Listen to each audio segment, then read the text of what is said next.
Esquivel, buenos días, te saludamos con gusto. ¿Cuál es el mensaje del presidente? ¿Cierre parcial o actividades no esenciales, no abundó? ¿Qué fue lo que dijo? Jesús, buenos días. Pues no necesitaba abundar mucho, Luis Alberto, porque sí dijo así de manera tajante, sí voy a invocar el acta constitucional estadounidense 42 USC 265. ¿Y qué implica esto? Pues que solo van a permitir la entrada de estadounidenses, residentes permanentes y el comercio en la frontera con México. Esto no es un cierre total de la frontera, se entiende por lógica. Al dejar pasar el comercio, no la está cerrando. Al dejar pasar a ciudadanos estadounidenses y residentes permanentes, es un cierre parcial, efectivamente, como dijiste. ¿Por qué el comercio no? Porque es lo que más necesita ahorita Estados Unidos y México por los efectos económicos negativos que está teniendo la pandemia del COVID-19.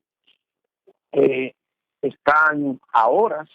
Ayer Trump dijo posiblemente que ayer lo instrumentaría, pero parece que no concluyeron las negociaciones con el gobierno de México.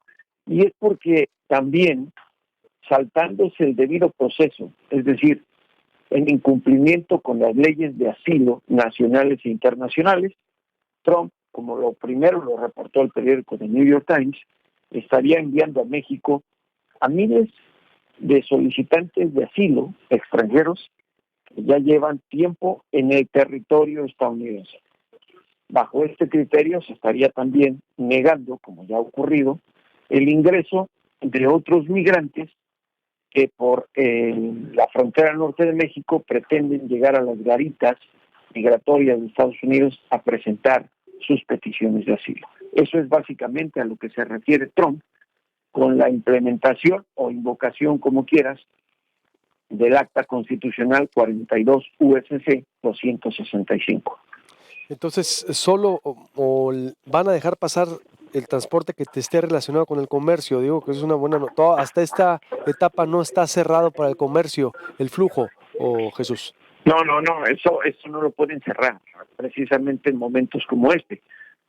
Si tomas en cuenta que ayer Trump dijo que utilizaría el acta de defensa de la productividad para evitar precisamente que por la paralización parcial de la fuerza laboral en Estados Unidos, empresas que se dedican a la producción de víveres esenciales en una crisis como esta no cierren sus puertas, es decir, para no caer en una situación de escasez de productos esenciales, en una situación tan especial como la que ha generado la pandemia del COVID-19. Uh-huh. ¿Y cuál es el panorama ya, Jesús? Porque veo también mucha preocupación, ¿no? Es decir, la afectación económica, se están hablando de despidos, ahorita que está hablando con el colega de Arizona, gente de hoteles que está siendo descansada, es decir, y todo alrededor. Eso forma parte de las medidas que se están tomando en todo el mundo. Así es. Están en reciprocidad con la prevención, no son medidas de que decidieron despedir a la gente. Es preferible, como ya lo ha dicho Trump y lo han dicho los gobiernos europeos, sacrificar un poco a la economía que a la sociedad. Imagínate si no estuvieran restringiendo las actividades en donde se pueden congregar más de 10 personas, el contagio sería mayor. En Estados Unidos ya hay más de 9.224 personas que han dado positivo por el contagio del COVID-19 y 143 muertos. Y esto es porque en los últimos días se han tomado las medidas sanitarias necesarias de prevención. En las calles hay poco tráfico, las escuelas están cerradas en la mayoría de los estados de la Unión Americana, se han cerrado los cines, los restaurantes, los bares, y bueno, son medidas de prevención de salud. Creo que en la lógica de cualquier gobernante, esto es lo más prudente para recomendarle a la gente, ¿no te parece? Sí, totalmente, totalmente. ¿El transporte, Jesús? ¿Cómo está ya? ¿Sigue funcionando, por ejemplo, el transporte Es que masivo? eso depende, no deben paralizarlo tampoco, pero depende de cada entidad. Digo, entiendo que hay poblaciones y estados en la Unión Americana que no tienen, por ejemplo, el sistema de transporte subterráneo, el metro. El transporte público se limita a tranvías o autobuses.